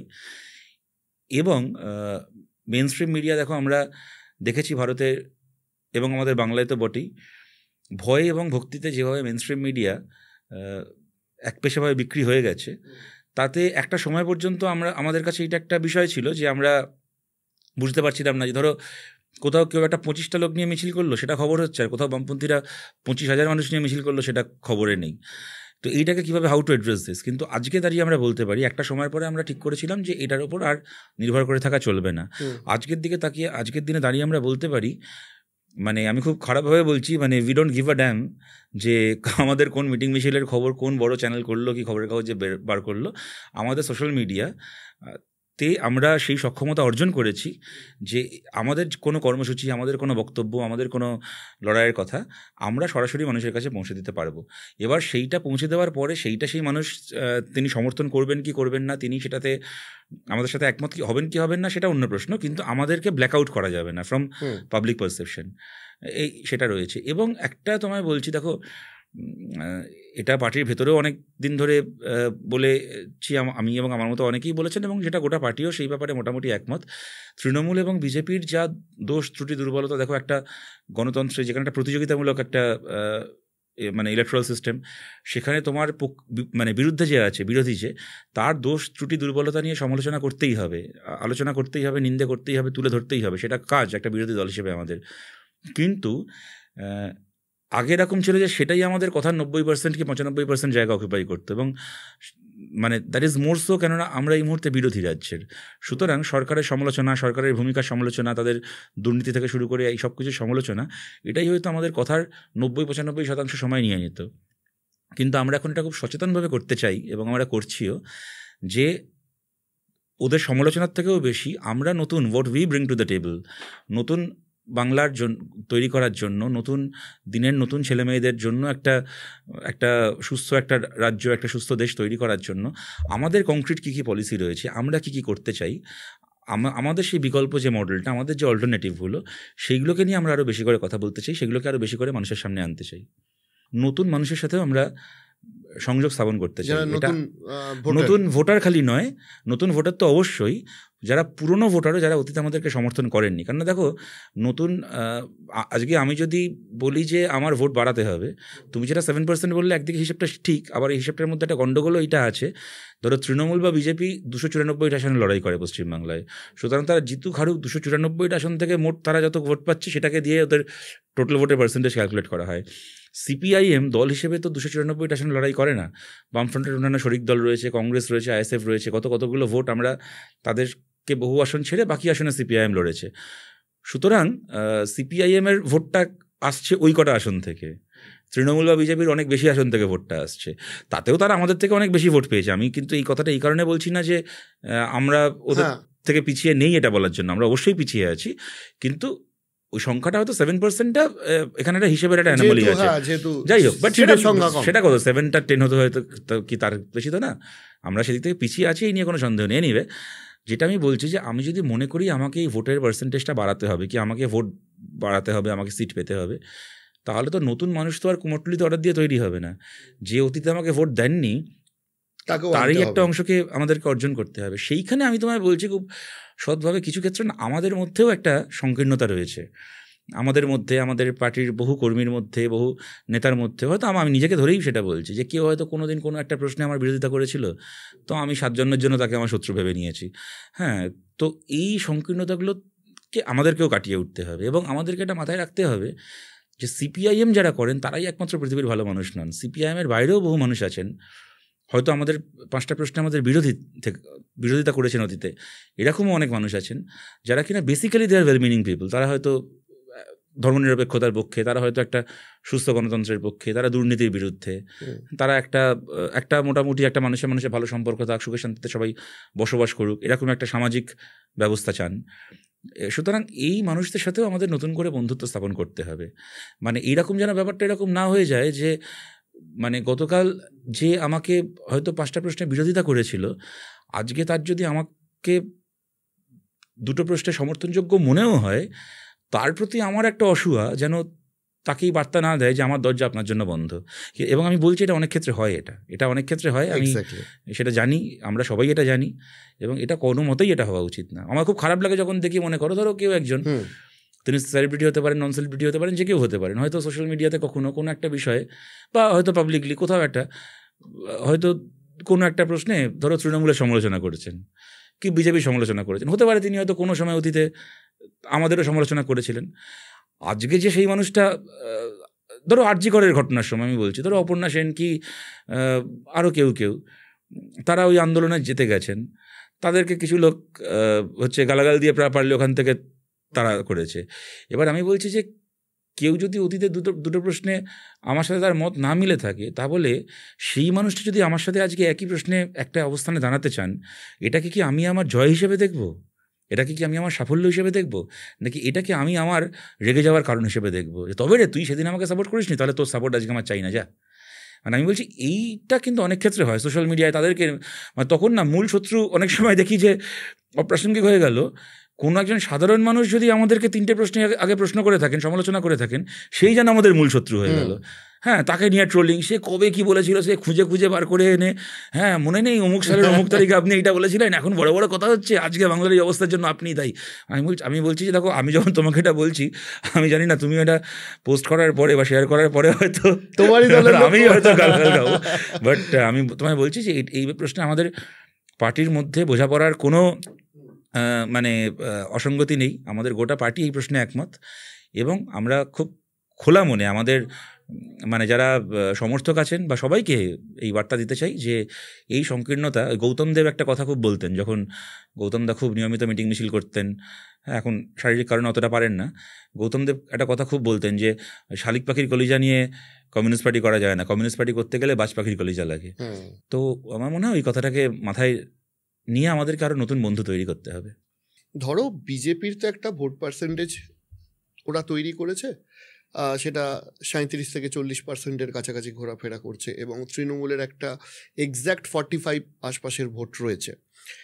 এটা কি প্র্যাকটিক্যালি অদূর ভবিষ্যৎ বা সুদূর ভবিষ্যতে আগামী ধরো 5, 7, 8 বছরের মধ্যে সম্ভব যে এই একটা ফিক্সড ভোট পার্সেন্টেজকে ঘুরিয়ে 1 সেকেন্ড বামপন্থীদের দিকে? দেখো, তো আমি লেনিনের একটা কথা তোমায় কোট করছি, এটাকে তুমি মানে তুমি যদি অল্প বিস্তরও মানে কাছ থেকে দূর থেকে আমাকে দেখে থাকো, বা যারা দেখেছেন তারা মোটামুটি জানেন যে আমার কোথায় কোথায় কোটেশন দেওয়ার অভ্যেস কোনো কালেই ছিল না। তার একটা বড় কারণ আমি খুব একটা কোটেশন জানিও না, যাই হোক। কিন্তু লেনিনের একটা লাইন আমার খুব প্রিয় রাজনীতিতে, এবং আমি সত্যি সত্যি আমার ছাত্র রাজনীতি করার সময় থেকে দেখে এসেছি যে লাইনটা খুব সঠিক। মানে আমি খুব অব্যর্থ, মানে আমি আমার জীবনে এত অব্যর্থকতা খুব কম দেখেছি। লেনিনের একটা কথা ছিল যে there are decades when nothing happens, then there are days when decades happen. কখনো কখনো কয়েক দশকে কিছু হয় না, আবার কখনো কখনো কয়েক দিনে কয়েক দশক ঘটে যায়। এরকম যে কত উদাহরণ তোমাকে দিতে পারি। সাম্প্রতিক পশ্চিমবাংলায় ধরো না, 2006 বিধানসভা ভোটের রেজাল্ট বেরোনোর পরে কেউ ভেবেছিল যে 2008 পঞ্চায়েত ভোটে খেলা ঘুরে যাবে? এরকম যে কত উদাহরণ। আর তুমি আমায় বলো তো অরিজিৎ, বুকে হাত রেখে, ভারতে যেদিন রাম মন্দির উদ্বোধনটা হচ্ছে গত বছর জানুয়ারি মাসের 24 না 23 কবেটা জানুয়ারি, 24শে জানুয়ারি খুব সম্ভবত, সেই দিন তোমার এই শ্রীরামপুরের যে চেহারা ছিল, তুমি সত্যিই ভেবেছিলে যে তার 3 মাস পরে ভোট হবে এবং বিজেপির আসন 302 থেকে 239 হয়ে যাবে? সত্যি আমাদের চারপাশে আমরা চেহারা দেখেছিলাম, বা অযোধ্যাতে হেরে যাবে। আমি বলছি কোভিডের লকডাউনের সময় যেদিনে মোদি বলেছিলেন থালা বাসন বাজাও, সেদিন দুপুরবেলা যেভাবে থালা বাসন বাজতে দেখেছিলাম আমাদের চারপাশে, সত্যি ভেবেছিল 2021 বিধানসভায় বিজেপি এইভাবে গোহারা হারবে? সুতরাং আমি বলছি যে এইটা না অসম্ভব তো নয়, তুমি ছেড়েই দাও, এটা যে কত সম্ভব তার মানে ভুরি ভুরি উদাহরণ ভারতের রাজনীতিতে রয়েছে, ভুরি ভুরি উদাহরণ। আম আদমি পার্টি বলে কোনো দল ছিল না, দলটা তৈরি হলো প্রথম ইলেকশনে দিল্লিতে, কার্যত সরকার মানে কংগ্রেসের সমর্থন নিয়ে ভাঙালো। মানে তারা তো বুঝতে পারলো যে আমাদের আজকে যদি আবার ভোট হয় এবার আমরা অ্যাবসলিউট মেজরিটি পাবো, তৈরি হওয়া সরকারকে ছেড়ে দিয়ে তারা এসে মেজরিটি মানে কি 70টার মধ্যে 67টা সিট জিতে সরকার তৈরি করলো। সুতরাং অসংখ্য উদাহরণ রয়েছে। কিন্তু এইখানে একটা ব্যাপার আছে, যখন 2006 থেকে ধরো 2008 যে ভোট শিফট হচ্ছে, মাঝারে নন্দীগ্রাম হয়েছে বা সিঙ্গুর হয়েছে, বা ওখানে বিরোধী ভোটের কনসেন্ট্রেশনটা সম্পূর্ণ মমতা বন্দ্যোপাধ্যায় কেন্দ্রিক ছিল। আমি যদি 2009 ভোটটা, যেটা মূলত তৃণমূল আসছে এই খবরটা মানে মানুষের মনে ঢুকতে আরম্ভ করলো, 2009টাও দেখি, 2009 কিন্তু জোট হয়েছিল এবং 11তেও জোট হয়েছিল। তাহলে অপোজিশন ভোটের একটা কনসেন্ট্রেশন ছিল, ওটা সিপিএম বিরোধী মানে আমি ইদার কংগ্রেস আর তৃণমূলকে দেবো। এইখানে তো একটা সাধারণ মানুষের কাছে আমার তৃণমূলকে পছন্দ নয়, তারপর একটা বড় কনফিউশন যে আমার তাহলে কাকে পছন্দ। এটা তুমি একদম সত্যি কথা বলেছো, এটা আমি একদম অস্বীকার করবো না। আবার এর কথাগুলো উল্টো দিকও আছে। প্রথম কথা হচ্ছে মমতা ব্যানার্জি হয়ে জন্মানোর একটা সুবিধা আছে, মানে আমাদের পক্ষে তো ওই লেভেলে ধান্দাবাজি করা সম্ভব না যে মঞ্চে আমার ডান দিকে থাকবে বিজেপির তথাগত রায় রাজনাথ সিং, আর বাঁ দিকে থাকবে নকশাল পূর্ণেন্দু বসু আর তার ওই কী বলে দোলা সেন আর এইসব। হ্যাঁ, আর মাথার পেছনে দাঁড়িয়ে থাকবে পুরঞ্জন দাসমুন্সী। মানে এই যে একটা মানে মানে কি বলবো, মানে মানে আমি সর্বঘটে কাঠালিকলা হয়ে বসে আছি মাঝখানে, এই ধান্দাবাজি তো আমাদের পক্ষে করা সম্ভব না যে বিজেপি, কংগ্রেস, নকশাল, হ্যাঁ, সবাইকে, মাওবাদী সবাইকে নিয়ে একসাথে একটা ফ্রন্ট বানিয়ে ফেললাম। তো সেইটা আমাদের ক্ষেত্রে হবে না, নাহলে সেই সুযোগ কিন্তু আজকে আমাদেরও ছিল না এমন নয়। কিন্তু সিপিএম এর কাছে কোনটা ইম্পর্টেন্ট, এথিক্স বেশি নাকি পলিটিক্যাল সিট বা পলিটিক্যাল প্রেজেন্স? এথিক্স আর পলিটিক্সকে যে আলাদা করবে তার কাছে এটা একটা প্রশ্ন হতে পারে। আমাদের কাছে তো দুটো আলাদা নয়, আমরা তো এথিক্সের জন্যই পলিটিক্স করি, আমরা তো not the other way round. আমাদের পলিটিক্যাল প্রয়োজনে এথিক্স তৈরি হয়নি। শুধু এই কারণেই তো বলছি মমতা ব্যানার্জি হয়ে জন্মানোর সুবিধা পাইনি এবং পুনর্জন্মে বিশ্বাস করি না, কিন্তু যদি পুনর্জন্ম বলে কিছু থেকে থাকে, আগামী 7 জন্মে যেন মমতা ব্যানার্জি হয়ে জন্মাতে না হয়, সেই কারণেই তো মনে করি। পলিটিক্সের কথা বলছিলে, যেখানে পজিটিভ কিছু বার্তা থাকবে, গঠনমূলক বার্তা থাকবে। পশ্চিমবঙ্গ নিয়ে বামপন্থীদের গঠনমূলক কি কি ভাবনা চিন্তা আছে, কি কি প্রজেকশন নিয়ে তোমরা 26-এ আসতে চাও? আমরা চাই বাংলায় সমকাজে সমবেতনের নীতি হোক। ইন দ্য সেন্স কন্ট্রাকচুয়াল চাকরিগুলোকে পার্মানেন্ট করতে হবে পশ্চিমবাংলায়, সরকারি এবং বেসরকারি ক্ষেত্রে, তার আইন হোক বিধানসভায়। তুমি এখন দেখবে যত দিন যাচ্ছে পার্মানেন্ট চাকরি বলে কোনো চাকরি আর থাকছে না, কার্যত হারিয়ে গেছে কনসেপ্টটা। মানে এখন কি সরকারি কি বেসরকারি ক্ষেত্রে, এখন ঘরে ঘরে ছেলেমেয়েরা পড়াশোনা করছে, মাস্টার ডিগ্রি করছে, গ্র্যাজুয়েশন করছে, করে একটা 8,000 টাকা, 10,000 টাকা, 12,000 টাকার কাজ, সে আজকে কাজ আছে তো কালকে কাজ নেই, কোনো নিরাপত্তা নেই, কোনো সাহিত্য নেই। শরীর খারাপ হলো, 2 দিন বাড়িতে থাকতে হলো, বেরোতে পারলে না, তৃতীয় দিন গিয়ে শুনবে কাছ থেকে ছাঁটাই হয়ে গেছে, so on and so fourth. মানে আমি বলে যেতে পারি আমরা চাই বিধানসভায় আইন পাস হোক, সমকাজে সমবেতনের নীতিকে বাংলায় আইনকে লাগু করা হোক। সুপ্রিম কোর্ট 2016 সালে রায় দিয়েছিলেন আমাদের দেশে। সুপ্রিম কোর্টের রায় রাম মন্দির হয়ে গেল, সব হয়ে গেল, কিন্তু এই আইনটা হলো না। তো আমরা চাই যে কন্ট্রাকচুয়াল চাকরি সরকারি ক্ষেত্রে তো বটেই এবং বেসরকারি ক্ষেত্রেও আইন করা হবে যে 6 মাস থেকে 1 বছরের মধ্যে সমস্ত কন্ট্রাকচুয়াল কর্মীর চাকরিকে স্থায়ী করতে হবে। এবং সিভিক ভলেন্টিয়ারের কাজও পশ্চিমবাংলায়, এটাকেও আমরা একটা স্থায়ী সরকারি চাকরির মর্যাদা দিতে চাই।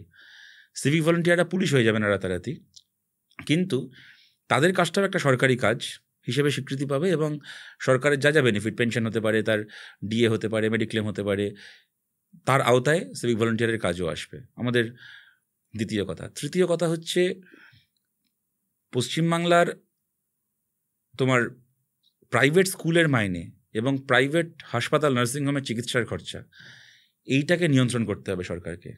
আমরা সেই আইন আনতে চাই এবং এইটা আমরাই করতে পারি। তার কারণটা হচ্ছে এইটা দেখো কোনোদিন তৃণমূল বা বিজেপি করবে না, কারণ এই প্রাইভেট মালিকদের কাছ থেকে টাকা নিয়ে, ইলেকট্রাল বন্ড নিয়ে, আরও বিভিন্নভাবে ডোনেশন নিয়ে এদের পার্টি চলে। আমি ইলেকট্রাল বন্ড ফান্ড ছেড়ে দিলাম, পাড়ায় একটা তৃণমূলের লোকেরা এই যে বিভিন্ন প্রোগ্রাম করে, এইসব এই পিঠাপুলি উৎসব, ওই উৎসব সেই উৎসব, তুমি দেখবে বিজ্ঞাপনগুলো দেখবে ওই হাসপাতালের, ওই নার্সিংহোমের লাখ লাখ টাকার বিজ্ঞাপন। ভোটের সময় লক্ষ লক্ষ টাকা ডোনেশন নেয় ওদের থেকে এবং টাকা যা নেয় তো তোলে, এমনি যে টাকা তুলছে তো তুলছেই। সুতরাং তাদের পক্ষে সম্ভব নয় ওই মুনাফায় হাত দেওয়া। কিন্তু আমরা পরিষ্কার বলছি, বেসরকারি স্কুল এবং বেসরকারি হাসপাতালের এই যে গলা কেটে টাকা নেওয়া হয়, এইটাকে বন্ধ করতে হবে। এটা চলতে পারে না এইভাবে। একজন মানুষ সারা জীবন যা কাজ করবেন, যে টাকাটা সাধারণ মধ্যবিত্ত মানুষ ধরো জমাবেন তার ব্যাংকে, যদি বয়সকালে তার ধরো 15 দিন আইসিইউতে থাকতে হোক, 15 দিন আইসিইউতে থেকে আসুন, সারা জীবনের টাকা হাসপাতালে জমা দিয়ে বাড়ি ফিরতে হবে।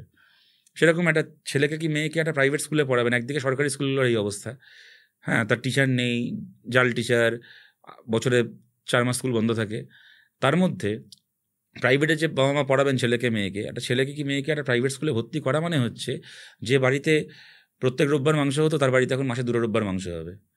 হয়তো প্রত্যেক বছর পূজায় বাইরে বেড়াতে যেতেন, 2 বছরে একবার পূজায় বেড়াতে যেতে পারবেন। মাসের শেষে একটা বিয়ের বাড়ির নেমন্তন্ন আসলে একটা মধ্যবিত্ত পরিবারকে ভাবতে হয় যে আবার একটা প্রেজেন্ট কিনতে হবে, খরচা থাকে, আমি কিছু একটা বলে দেবো, শরীর খারাপ, কি ছুটি কি ছেলের পরীক্ষা আছে, যাবো না।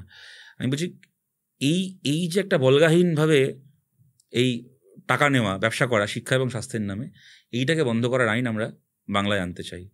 এবং সমস্ত ভ্যাকেন্সি, সরকারি ক্ষেত্রে যত শূন্য পদ আছে, এখানে দাঁড়িয়ে বলবো না যে কালকে গভর্নমেন্ট করলে পরশুদিন ভরে যাবে সেগুলো, কারণ সত্যি এত একটা ব্যাকলগ তৈরি হয়ে গেছে তৃণমূল আমলে, রাতারাতি ভরা যাবে না। কিন্তু 1 বছরের মধ্যে তার মিউনিসিপ্যালিটি, তার পঞ্চায়েত, কর্পোরেশন, স্বাস্থ্য দপ্তরে, পুলিশে, খাদ্য দপ্তরে, পরিবহন দপ্তরে সহ যত শূন্যপদ রয়েছে সেগুলোতে লোক নিয়োগ করা। এবং একটা মানুষের চাকরি পাওয়া মানে খালি তার এবং তার পরিবারের চাকরি নয়, তার যে পারচেসিং পাওয়ারটা তৈরি হয়, সেখান থেকে সে আবার পাড়ার দোকানে কেনাকাটা করবে, ওলা উবারে যাতায়াত করবে, সব কিছু করবে, তাকে কেন্দ্র করে আরও 5টা লোকের ব্যবসা হয়, তার ইনকাম হয়। সুতরাং এইটা আমরা করতে চাই। এবং তোমাকে বলছি যে ধরো এডুকেশনের ক্ষেত্রে আমরা সিরিয়াস কতগুলো রিফর্ম আনতে চাই। ৭৭ সালের আগে জ্যোতিবাবু, প্রমোদ দাশগুপ্তরা সেই সময় বলেছিলেন, আমাদের ম্যানিফেস্টোয় ছিল যে সরকারে আসলে আমরা ক্লাস 8 পর্যন্ত শিক্ষাকে অবৈতনিক করব, ফ্রি এডুকেশন। আমাদের দেশ রাজনীতি বলতে বুঝতো যে ভোটের আগে যতটা বলা হবে, ভোটের পরে তার চেয়ে একটু কম করা হবে। বলা হবে অতটা বলেছিলাম, কিন্তু আপাতত এইটুকু পারছি। ভারতের রাজনীতিতে এরকম উদাহরণ তুমি আর দেখাতে পারবে না। যতটা বলা হয়েছে তার থেকে বেশি করা হয়েছে। বলা হয়েছিল আমাদের লক্ষ্য ক্লাস 8 অবধি এডুকেশনকে ফ্রি করা। সরকারে আসার পরে প্রথমে 8 ক্লাস, 1 বছরের মধ্যে ক্লাস 10 পর্যন্ত, তার 1 না 2 বছরের মধ্যে 12 ক্লাস পর্যন্ত এডুকেশন সম্পূর্ণ বিনামূল্যে হয়, বিনা পয়সায় হয় পশ্চিমবাংলায়। এটা আমরা তখন অবধি করে গেছিল আমাদের সরকার। আজকে আমরা বলছি আমরা দায়িত্ব পেলে মাস্টার ডিগ্রি পর্যন্ত পশ্চিমবাংলায় এডুকেশন একেবারে ফ্রি হবে। সরকারি কলেজে, সরকারি ইউনিভার্সিটিতে টিল মাস্টার ডিগ্রি 1 পয়সা না দিয়ে ছেলেমেয়েরা পড়াশোনা করবেন, তারা ডিগ্রি কমপ্লিট করবেন। সুতরাং সেই জায়গা থেকে শিক্ষা এবং স্বাস্থ্য এমন দুটো জিনিস যেখানে অনিয়ন্ত্রিত মুনাফা করা যাবে না পশ্চিমবাংলায়, যদি আমরা দায়িত্বে থাকি। এই সমস্ত মালিকগুলো এই যে স্কুল বানায়, হাসপাতাল বানায়, জমিগুলো সব গভর্নমেন্টের কাছ থেকে 1 টাকা, এই বাইপাসের ধারে তুমি যে কটা হাসপাতাল দেখবে এখন বড় বড়, সব কটা আমাদের গভর্নমেন্টের সময় 1 টাকায় জমি পেয়েছে। এবং তো এই কন্ডিশন ছিল যে হাসপাতালের একটা নির্দিষ্ট সংখ্যক বেড গরিব মানুষের চিকিৎসার জন্য ফ্রি করতে হবে, রাখতে হবে, এবং রাখা থাকতো 2011 সাল পর্যন্ত। প্রতিটা হাসপাতাল এই কন্ডিশনেই তারা জমি পেয়েছে 1 টাকায়। তখন তুমি জমি নেওয়ার সময় বলবে আমি সামাজিক কাজ করতে এসেছি, আমি সোশ্যাল করতে এসেছি, 10 রকমের ট্যাক্স ছাড় পাবে তুমি স্কুল যদি হয়ে থাকো, 10 রকমের তার বেনিফিট পাবে, 1 টাকায় জমি পাবে।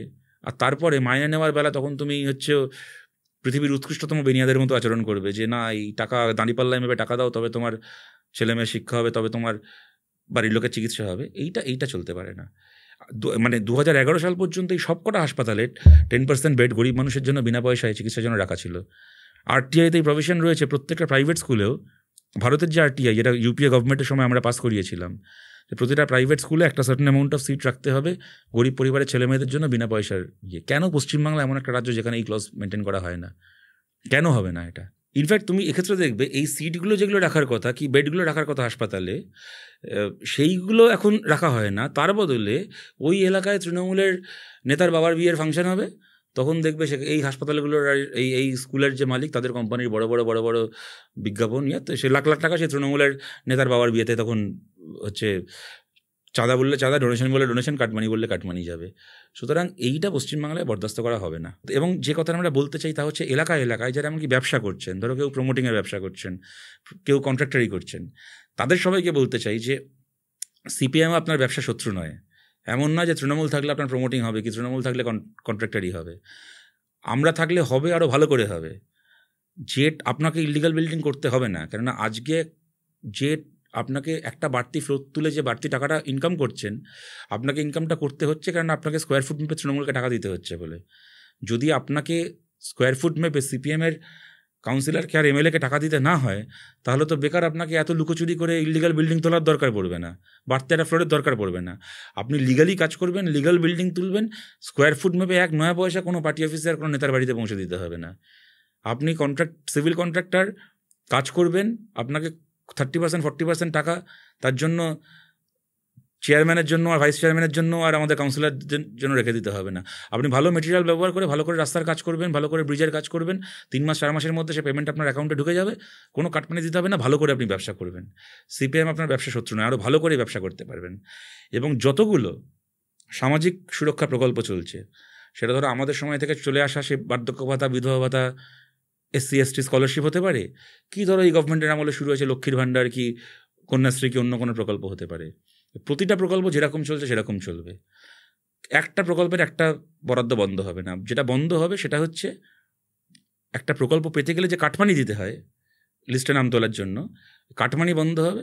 এবং দেখো সোজা কথা, সোজা ভাষায় বলছি, এই বাংলায় না বার্ধক্য ভাতা বন্ধ হবে, না বিধবা ভাতা বন্ধ হবে, না কন্যাশ্রী আর স্বাস্থ্যসাথী আর সবুজ সাথী বন্ধ হবে, কিন্তু বাংলায় ইমাম ভাতা আর পুজো কমিটির চাঁদা বন্ধ হবে। সোজা বাংলা কথা। এখানে আরেকটা বিষয় আসছে, সেটা হচ্ছে যে তুমি বললে যে প্রাইভেট স্কুল এবং প্রাইভেট যে হসপিটাল আছে সেগুলোর বিল একটা প্রচণ্ড পরিমাণে বেড়ে যাচ্ছে।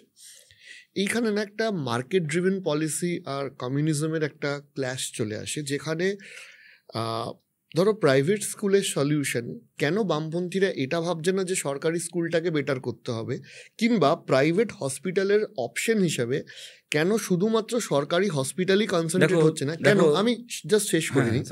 ধরো একটা বড় মাল্টি স্পেশালিটি যে হসপিটাল, সে বলবে যে আমি যদি আন্তর্জাতিক মানের চিকিৎসা দিই আমাকে তো খরচটা দিতেই হবে। সেখানে কি আবার ফিরে সেই 60s বা 70s যে একটা অ্যালিগেশন ছিল যে বামপন্থীরা শিল্প বা শিল্পপতিদের একটা শ্রেণীশত্রু হয়ে উঠছে, সেটা ফিরে আসবে না? দেখো, এক হচ্ছে শিল্প আর শিল্পপতিদের শ্রেণীশত্রু কথা তুমি যদি বলো, শিল্পপতিদের শ্রেণীশত্রু হয়ে তো আমরা একটা হলদিয়া একটা বক্রেশ্বর তৈরি করতে পারলাম, সেক্টর 5 তৈরি করতে পারলাম। শিল্পপতিদের বিয়েতে এত নেমন্তন্ন খেয়ে মমতা বন্দ্যোপাধ্যায় পশ্চিমবাংলায় দেখান না, একটা নেল পালিশের কারখানা বানিয়েছেন গত 15 বছরে, একটা সেফটি পিনের কারখানা বানিয়েছেন। শিল্পপতিদের বন্ধু হয়ে উনি খালি আম্বানির ছেলের বিয়েতে নেমন্তন্ন খেয়ে এসছেন। তার বাইরে তো বাংলার তো একটা বেকার ছেলের জন্য একটা কারখানা বানাননি। সুতরাং ওইসব বলে কী হবে? এত শিল্পপতিদের শত্রু হয়ে আমরা সেক্টর 5 বানিয়েছি, উনি শিল্পপতিদের বন্ধু হয়ে একটা সেক্টর 6, 7 বানাতে পারলেন না তো। তোমার শ্রীরামপুরের এখানে যতগুলো কারখানায় ধোঁয়া উঠতো, এখন কি ওরে সেই কারখানার জমিতে তো রিয়েল এস্টেট হচ্ছে। সুতরাং ওটা তো যাই হোক, সে অন্য কথা।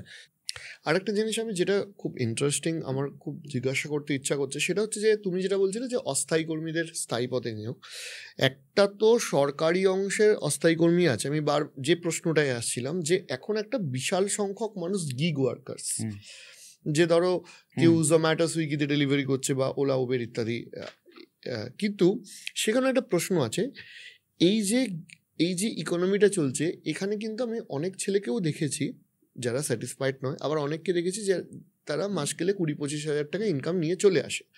তাহলে তোমরা যদি বামপন্থীরা যদি এখানেও একটা নিয়ন্ত্রণ আনার চেষ্টা করে, সেখানে তো ফিরছে সেই, আমি ধরে নিচ্ছি শিক্ষা এবং স্বাস্থ্যে আলাদা ব্যাপার না। কিন্তু একজন গিগ ওয়ার্কার, ধরো তুমি তাকে টার্গেট দিচ্ছ যে 20 মিনিটের মধ্যে ঝড় হোক, জল হোক, বৃষ্টি হোক, যাই হোক, আকাশ ভেঙে পড়ুক, তোমায় খাবারটা বাড়িতে পৌঁছে দিতে হবে। কেমন পৌঁছে দিতে গিয়ে যদি তার স্কুটারটা স্লাইড করে, বাইকটা স্লাইড করে, তার একটা অ্যাক্সিডেন্ট হয়, তার চিকিৎসাটা তুমি করাবে না?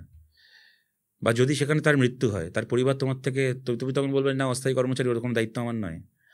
তোমার একটা মানে এটা কি বলবো, 25 টাকার এগরোল পৌঁছে দিতে গিয়ে একটা ছেলের জীবন চলে গেল। ধরো আমি কথার কথা বলছি তোমাকে, এটা একটা এক্সট্রিম এক্সাম্পল দিচ্ছি, কিন্তু এক্সাম্পল দিচ্ছি। তখন তুমি বলবে যে ওর সাথে আমার লেনা দেনা নেই, তুমি তোমারটা বুঝে নাও। আমি এই জায়গাটাই বলছি। আমরা কখনো বলছি না যে দেখো কালকে রাতারাতি সোভিয়েত ইউনিয়নের মতো একটা ব্যবস্থা তৈরি হয়ে যাবে যে তোমাকে রেশনে চাল, ডাল, মাছ, মাংস থেকে শুরু করে সিনেমার টিকিট অবধি দেওয়া হবে। আমি কখনো সেইটার কথা বলছি না, কিন্তু আমি তোমায় বলছি যে এই যে পুঁজিবাদের মধ্যেও যে মানবিক যে উপাদানগুলো সম্ভব, সেইগুলোকে কেন একটা সরকার সেগুলোকে করবে না, সেগুলোকে কেন এস্টাবলিশ করবে? কিন্তু সেই দিক থেকে তো দেখতে গেলে তৃণমূল সরকার বিগত 15 বছরে অনেকগুলো সোশ্যাল ওয়েলফেয়ার স্কিম এনেছে, লাইক স্বাস্থ্যসাথী, কন্যাশ্রী বা লক্ষ্মীর ভাণ্ডার ইত্যাদি। দেখো, স্বাস্থ্যসাথীর ক্ষেত্রে তুমি যদি বলো, আমি কখনো এটা এক কথায় উড়িয়ে দিচ্ছি না, কিন্তু আর আমি তো তোমার কন্যাশ্রী, লক্ষ্মীর ভাণ্ডারের ক্ষেত্রে বললামই যে এগুলো তো আমাদের তো বন্ধ করার কোনো প্রশ্ন নেই, এগুলোকে বরং আমরা এর মধ্যে পেতে যে কাটমানি সেটা বন্ধ করব। কিন্তু স্বাস্থ্যসাথীর ক্ষেত্রে তুমি যদি বলো আমাকে, স্বাস্থ্যসাথীটা বেসিক্যালি কি? সরকারের টাকায় সরকারি হাসপাতালে না গিয়ে সরকারের টাকাটা প্রাইভেট হাসপাতালে যাবে, তাই তো? ধরো আমার কিছু একটা হলো, আমি প্রাইভেট হাসপাতালে চিকিৎসা করাবো, আমার বিলটা সরকার পে করবে প্রাইভেট মালিককে।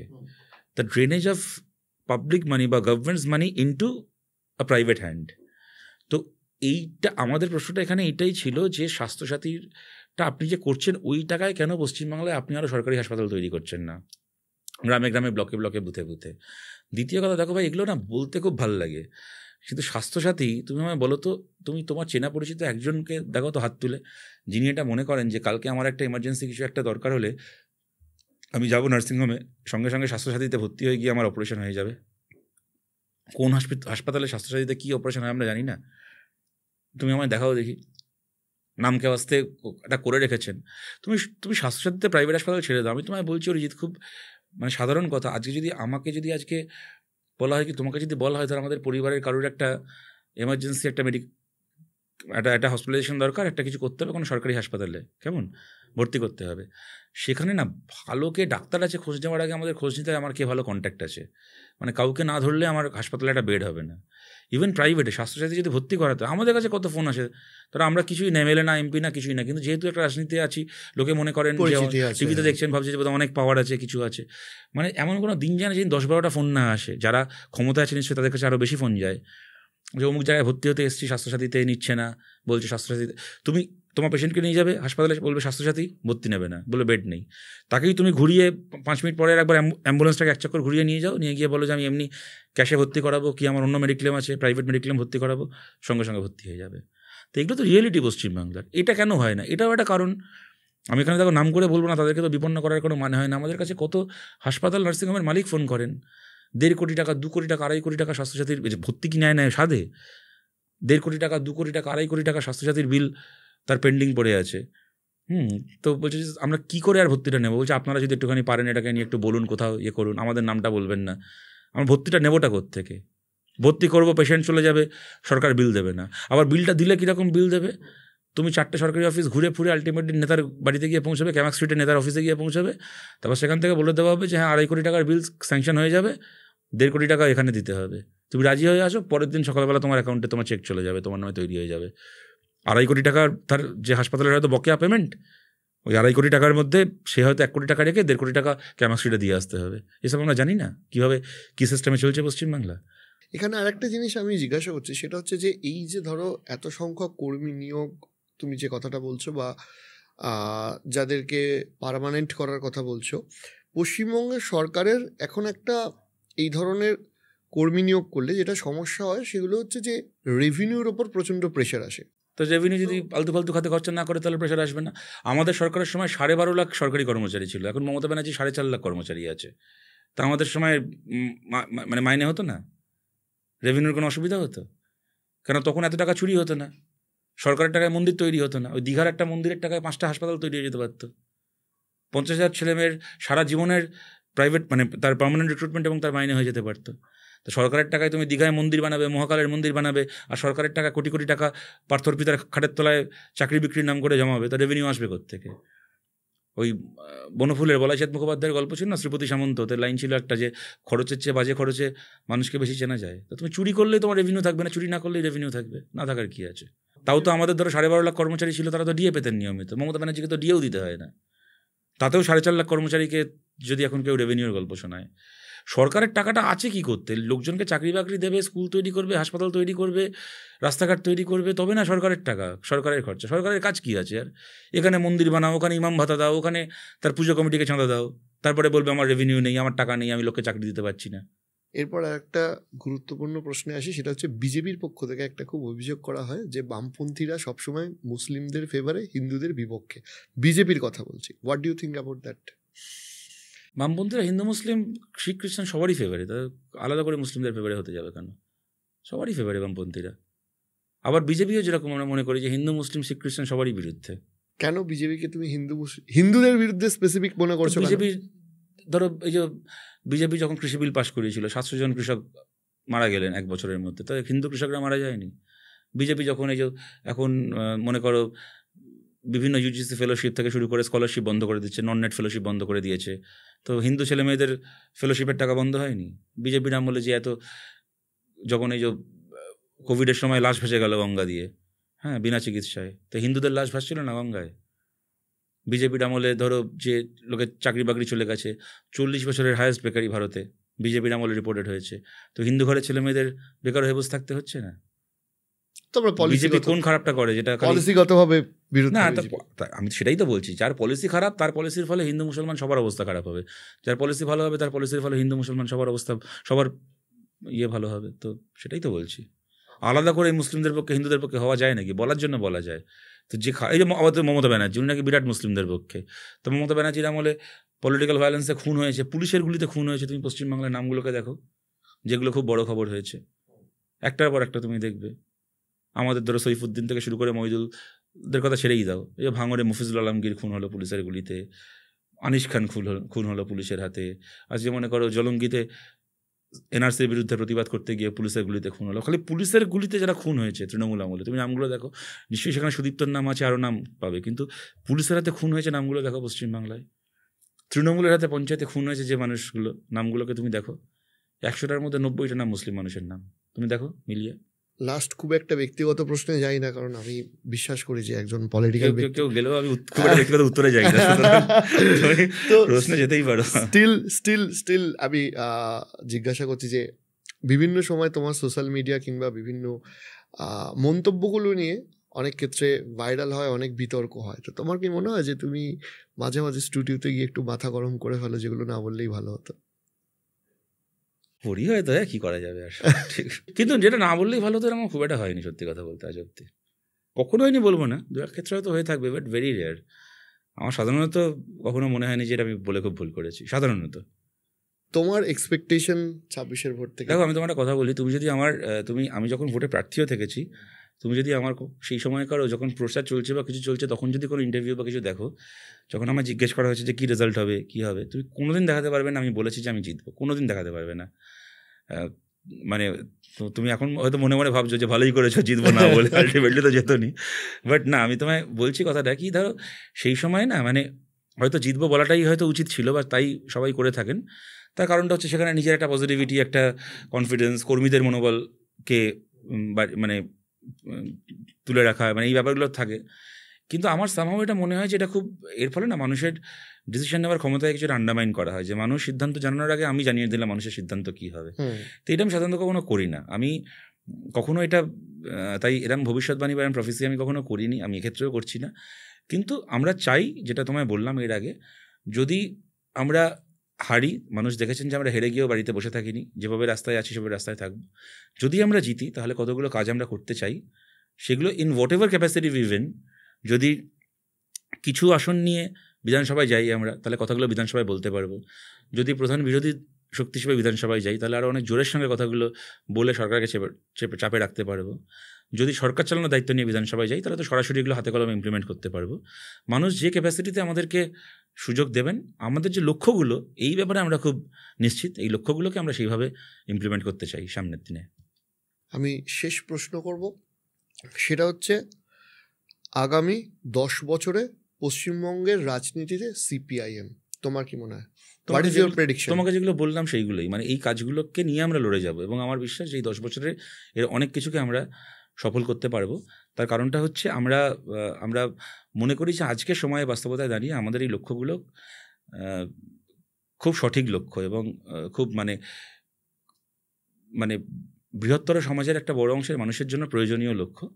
আমার বিশ্বাস যে এর সাথে আমরা অনেক মানুষের সমর্থন পাবো। এবং তুমি যদি আগামী 10 বছরের সিপিআইএম বলো, দেখো 7-এর দশকে সিপিআইএম কি 6-এর দশকে যে লড়াই বাংলায় বামপন্থীরা করেছে, এবং যে সাফল্য বামপন্থীদের হাত ধরে এসছে, সেটা তুমি অপারেশন বর্গাই বলো, সে তুমি অবৈতনিক শিক্ষা বলো, রাজনৈতিক বন্দিমুক্তি বলো, যাই বলো না কেন, যা যা ছিল সেই সময়, সেইগুলো তো সোনার কালিতে লেখা থাকবে ইতিহাসে। কিন্তু আজকের এই 2025-26 সালে আমরা 70 দশকের কমিউনিস্ট পার্টি তৈরি করতে চাই না। আজকের দিনে দাঁড়িয়ে আমরা আজকের তারিখের কমিউনিস্ট পার্টি তৈরি করতে চাই, আজকের পৃথিবীতে মানানসই, আজকের কন্টেম্পোরারি রিয়েলিটির সঙ্গে মানানসই কমিউনিস্ট পার্টি আমরা তৈরি করতে চাই। এবং যেটা আমি এর আগেও একটা প্রসঙ্গে বলেছিলাম, এই কমিউনিস্ট পার্টি তৈরি করার জন্য যে মানুষের সাথে এতদিন অবধি আমাদের কোনো যোগাযোগ হয়তো ছিল না, সেই মানুষকেও সঙ্গে নিয়ে, সবাইকে যে পার্টি মেম্বার হতে হবে, সবাইকে কালকে থেকে দেওয়াল লিখতে হবে আমাদের সঙ্গে, গণশক্তি দিতে হবে, বাড়ি বাড়ি গিয়ে মিটিং করতে হবে, মিছিল করতে হবে, এমন না। কিন্তু বৃহত্তর যে একটা পার্টি ফ্যামিলি, পার্টি সোসাইটি, তার অংশীদার আরও বড় অংশের মানুষকে করে আমরা আধুনিক দিনের সঙ্গে মানানসই একটা আধুনিক কমিউনিস্ট পার্টি আমরা তৈরি করতে চাই, এবং সিপিএম সেই চেহারাতেই থাকবে সামনের দিনে। Thank you so much. তুমি প্রথম পলিটিক্যাল নেতা যাকে আমরা শোতে 2বার পেলাম, তবে 2বারই ছাড়বো না, পরে আবার দাদাকে নিয়ে আসবো। আজকে ইচ্ছা না থাকলেও সময়ের অভাবে শেষ করতে হচ্ছে। অনেক অনেক অনেক থ্যাংক ইউ, আমার খুব ভালো লাগলো। Thank you so much.